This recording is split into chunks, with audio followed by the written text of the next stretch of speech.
Hola, ¿qué tal? ¿Cómo están? Vamos a continuar con nuestras cápsulas sobre el Catecismo de la Iglesia Católica. Si quieres seguir esta serie de cápsulas, te recomiendo que te suscribas al canal y que toques la campanita para que recibas todas las notificaciones. De todas maneras, te voy a dejar aquí arriba un enlace a la cápsula de la semana pasada. Y en la descripción de este video te voy a dejar los enlaces a las cápsulas anteriores para que puedas tú tener acceso a ellas cuando quieras. El día de hoy vamos a hablar sobre los fieles de Cristo. ¿Quiénes son los fieles de Cristo?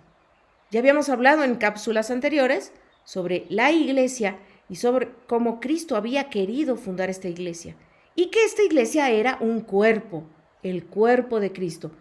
Ahora vamos a ver cómo está formado ese cuerpo. ¿Quiénes están como ligados a la cabeza? ¿Quiénes estamos ligados al resto del cuerpo de Cristo? Todos somos un solo cuerpo, pero tenemos como que diferentes vocaciones y funciones cada uno de nosotros. Así que hoy vamos a hablar sobre la jerarquía, la vida consagrada y los laicos. Estos números del catecismo o estos temas están en los números del catecismo a partir del 871 hasta el 945. Te recomiendo que los consultes, que los veas, que los leas por ti mismo, porque esta cápsula es solamente un pequeño resumen del tema.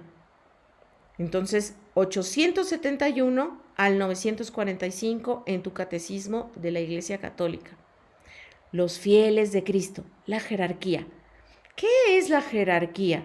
Cristo quiso fundar una iglesia jerárquica, no democrática.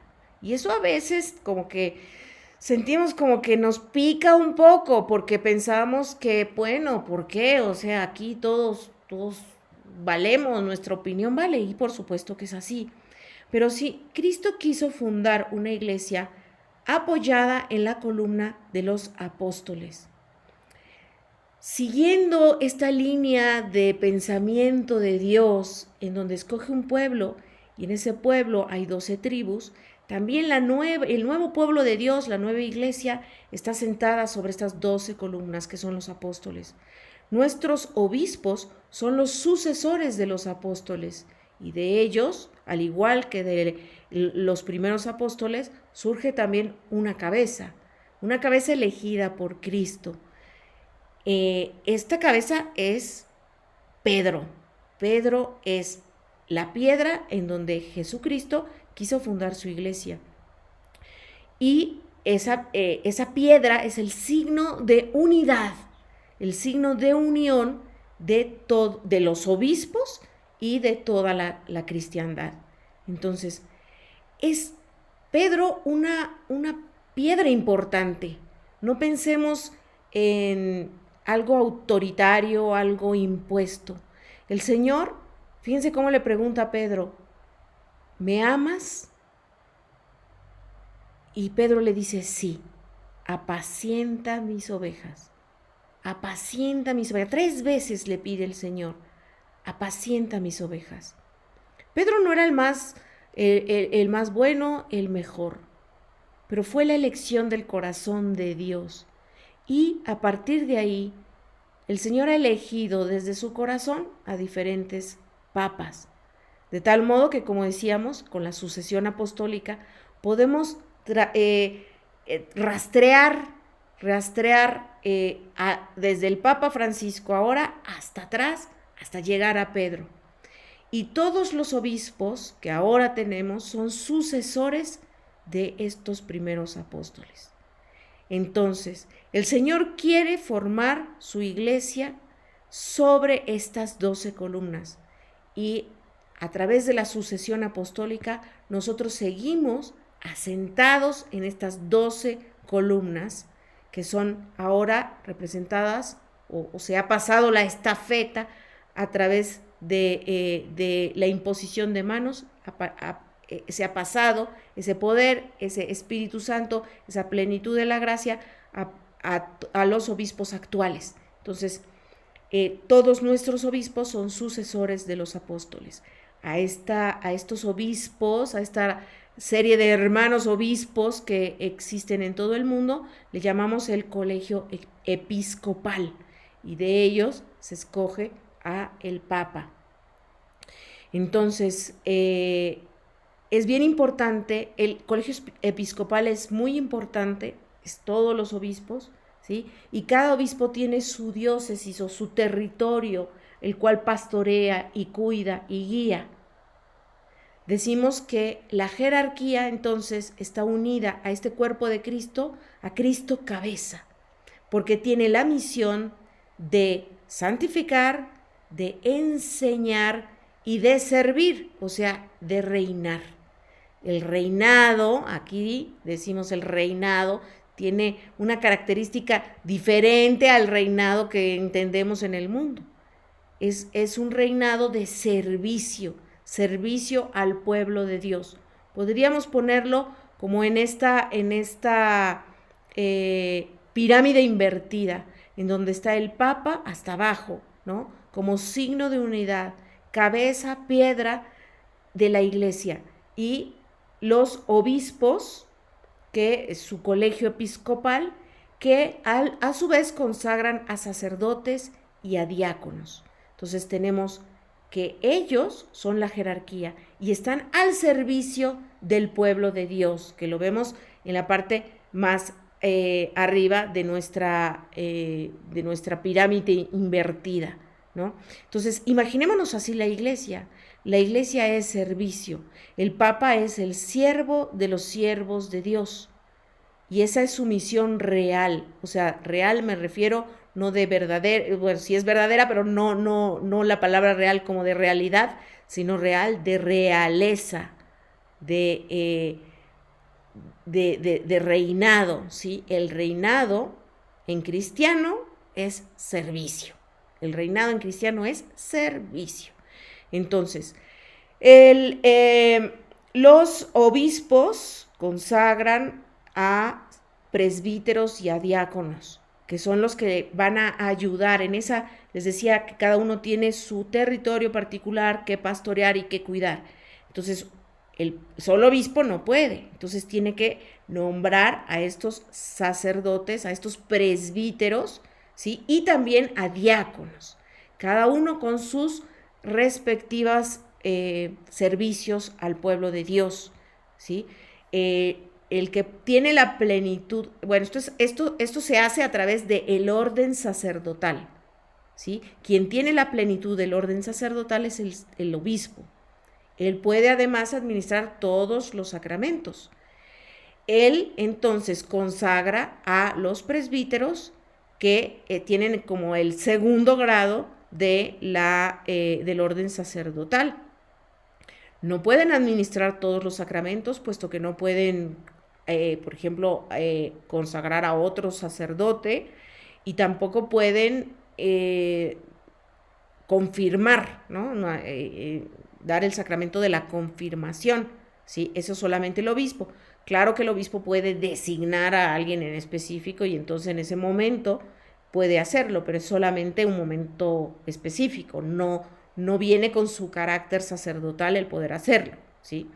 Y también cuando se consagra un diácono, el diácono no puede tampoco hacer todo lo que hace un sacerdote. Por ejemplo, un diácono no puede consagrar, no puede transformar el pan y el vino en el cuerpo y la sangre de Cristo. Tampoco puede ejercer el sacramento de la reconciliación, no puede confesar. Sin embargo, puede ser testigo, por ejemplo, de un matrimonio, ¿sí? En lugar del sacerdote. Puede bautizar, puede proclamar el evangelio en la liturgia, puede incluso llevar toda la liturgia de la misa excepto la consagración, y puede también administrar el sacramento de la comunión, ¿no? Vemos entonces que el orden sacerdotal tiene estos 3 grados que van siendo de menor a mayor: el diaconado, el presbiterado y el obispado o el grado episcopal, podríamos decir, ¿no? Entonces, ellos constituyen la jerarquía, están unidos a Cristo cabeza y tienen la misión de santificar, enseñar y servir. Entonces, la misión de santificar, obviamente, es a través de la administración de los sacramentos, pero también ellos gobiernan a través del servicio la iglesia, ¿sí? Disciernen y también enseñan, ¿no? Enseñan. Ellos son los encargados de transmitir, idealmente, el depósito de la fe que a ellos se les ha encomendado, ¿sí? Ahora, en la iglesia no solamente existe pues la jerarquía, también hablamos de vida consagrada. Y la vida consagrada a veces la confundimos con jerarquía. Nosotros pensamos, bueno, es monjita, pertenece a la jerarquía, ¿sí? Y no es así. La vida consagrada es, bueno, estas personas que han decidido seguir los consejos evangélicos.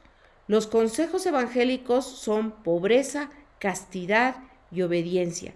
Y hacen votos o promesas, según sea la vocación y el caso, en donde se comprometen a seguir estos consejos evangélicos. Existen miembros de la jerarquía, sacerdotes, obispos o diáconos, que deciden también seguir estos consejos evangélicos, pero hay otros que no. Es decir, el orden sacerdotal en sí mismo no es una promesa de seguir estos 3 consejos, sino que estos consejos evangélicos se siguen y a partir de ahí es lo que nosotros conocemos como congregaciones religiosas o como institutos, etcétera. Entonces, para que no se me hagan muchas bolas, hagan de cuenta que cuando hablamos de los salesianos, los jesuitas, los franciscanos, los legionarios, los oblatos de María, hay una infinidad. La iglesia ha tenido como una infinidad de carismas en ese sentido, ¿sí? Que además quieren vivir en comunidad y apoyarse para vivir estos votos de pobreza, castidad y obediencia. Entonces hablamos de religiosos, de vida consagrada, ¿sí? Hay, como les decía, algunos sacerdotes que además de ser sacerdotes son religiosos, es decir, deciden vivir en comunidad y tener estos votos, ¿sí? Votos de pobreza, castidad y obediencia. Obviamente un sacerdote, un obispo, ha hecho en la Iglesia Latina un voto de celibato, una promesa de celibato pública, ¿sí? En el momento de hacer su ordenación sacerdotal, ¿sí? Pero, por ejemplo, comentábamos que no ha hecho un voto de pobreza. El voto de pobreza consiste en una total dependencia de Dios, que puede tenerla en su corazón, pero un sacerdote diocesano no necesariamente hace un voto de pobreza. Un sacerdote religioso sí lo hace, ¿sí? ¿Y en qué consiste? En que, o les voy a dar un ejemplo, si por ejemplo, ese sacerdote, su papá, por decir a alguien, ¿no? Su papá quiere regalarle un coche, ¿sí? Le regala el coche al sacerdote religioso y el sacerdote religioso lo entrega a su comunidad. Él no puede tener un coche. Claro, la comunidad se puede beneficiar, pero entonces el papá sabe que no se lo está regalando solo a su hijo, se lo está regalando a la comunidad.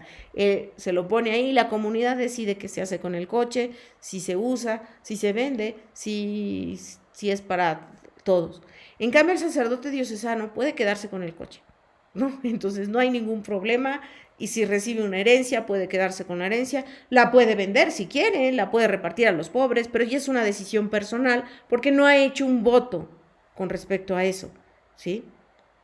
Por supuesto que la mayoría de los sacerdotes, o sea, quieren vivir, ¿no?, estos consejos evangélicos, pero quería hacer esa aclaración porque a veces tendemos luego a juzgar a algunos sacerdotes que porque trae ese coche, que porque vive en tal lugar, que porque quién sabe qué, y no ha hecho ese voto, ¿sí? Y no sabemos también de dónde procede, ¿no? Muy bien. Bueno, cierro este paréntesis, la vida religiosa entonces consiste en esta entrega a Dios a partir de los consejos evangélicos. Pobreza, castidad y obediencia, que no necesariamente implican el orden sacerdotal. O sea, puede haber alguien, un varón, que quiera vivir estos consejos evangélicos sin ser sacerdote. Uh-huh. Y como decíamos antes, puede haber un sacerdote que ya siendo sacerdote quiera vivirlos. Entonces, la vida religiosa no es sinónimo siempre de vida, o la vida consagrada de este tipo no necesariamente es sinónimo de orden sacerdotal. Entonces, hay como muchos campos. Lean estos puntos en el catecismo para que les queden mucho más claros. También hablamos de los laicos. Los laicos, ¿quiénes son los laicos? Los laicos somos nosotros.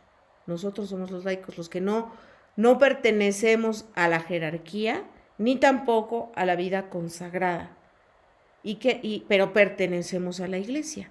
Por nuestro bautismo tenemos también un sacerdocio, le llamamos sacerdocio común.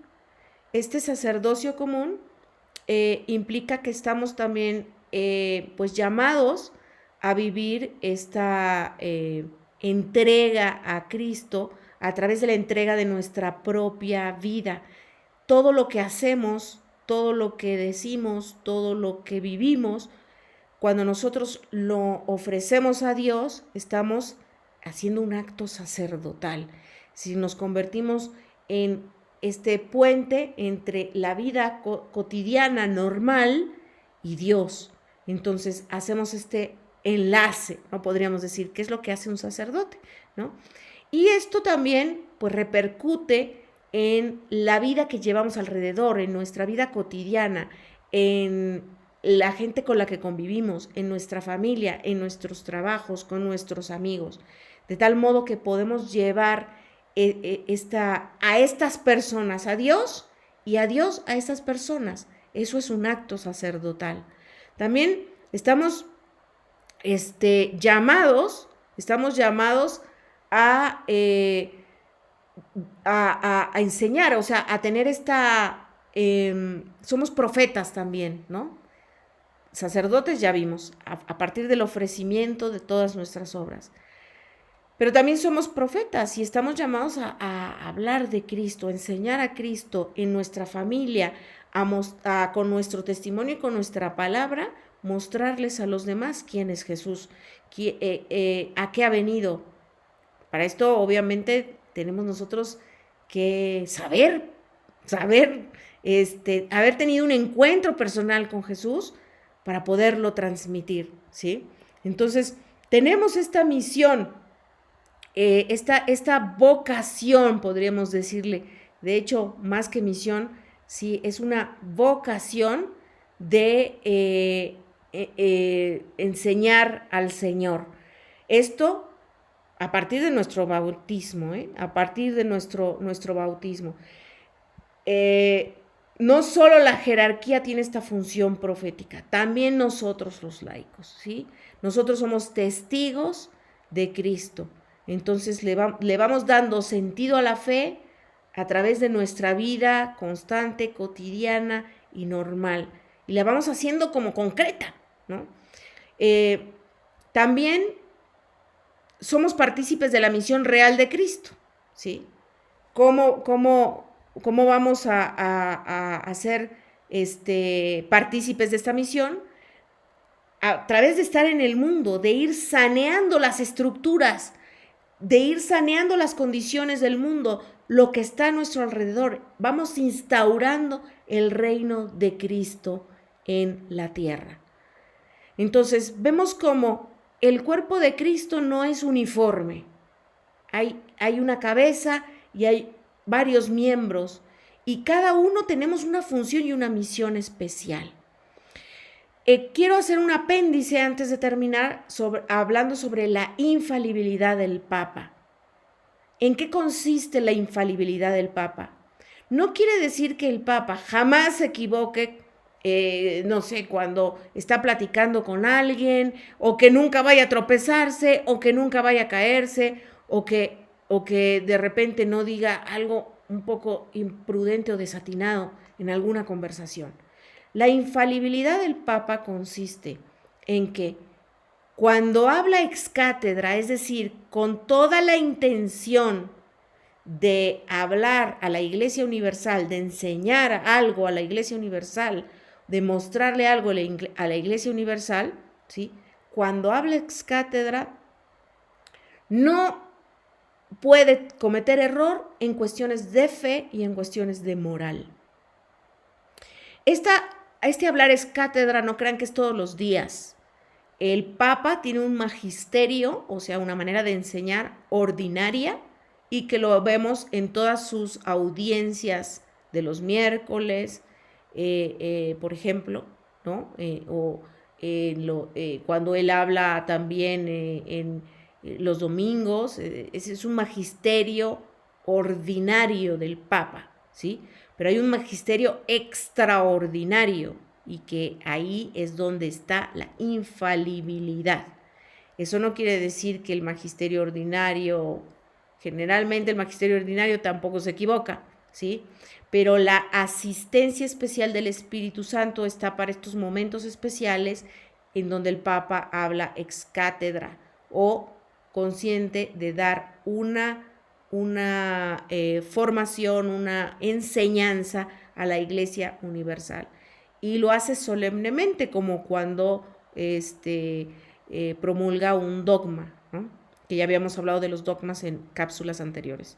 Entonces, cuando lo hace solemnemente, entonces ahí es cuando entra este carisma de la infalibilidad. Ahora, el carisma del papado es hermosísimo. El colegio de los obispos puede estar como tranquilo, cierto y seguro, porque cuando se debate un tema, cuando se piensa en algo, se puede dar muchas ideas, hablar de muchas cosas sobre un tema, pero el Papa tiene este carisma, esta asistencia especial del Espíritu Santo para dar la última palabra. De tal modo que incluso un concilio de todos los obispos, un concilio ecuménico no puede darse si no es con autorización o con la presencia del Santo Padre. Esto, lejos de ser una imposición o algo, es un carisma bellísimo que nos da certeza, unidad, es la manera en la que Dios nos guía. Hay que rezar mucho por el Papa para que él sea un instrumento dócil al Espíritu Santo, para que se deje guiar por el Señor para el bien de todo el pueblo de Dios. Muy bien, pues este fue nuestro tema sobre la jerarquía, la vida consagrada y los laicos. Espero les haya gustado. Nuevamente les digo que vamos a poner aquí arriba el nexo para la cápsula de la semana anterior y en la descripción vamos a poner los links de las cápsulas anteriores. Suscríbanse para que puedan recibir todo el material apenas lo estrenemos y vayamos subiendo, y también pueden poner en los comentarios sugerencias acerca de temas concretos, en este caso ahorita sobre el catecismo de la Iglesia Católica, para comentar en nuestras cápsulas. Les agradezco mucho su atención. Pueden compartir este video con quien ustedes crean que lo necesite. Dios los bendiga. Nos vemos en la próxima cápsula.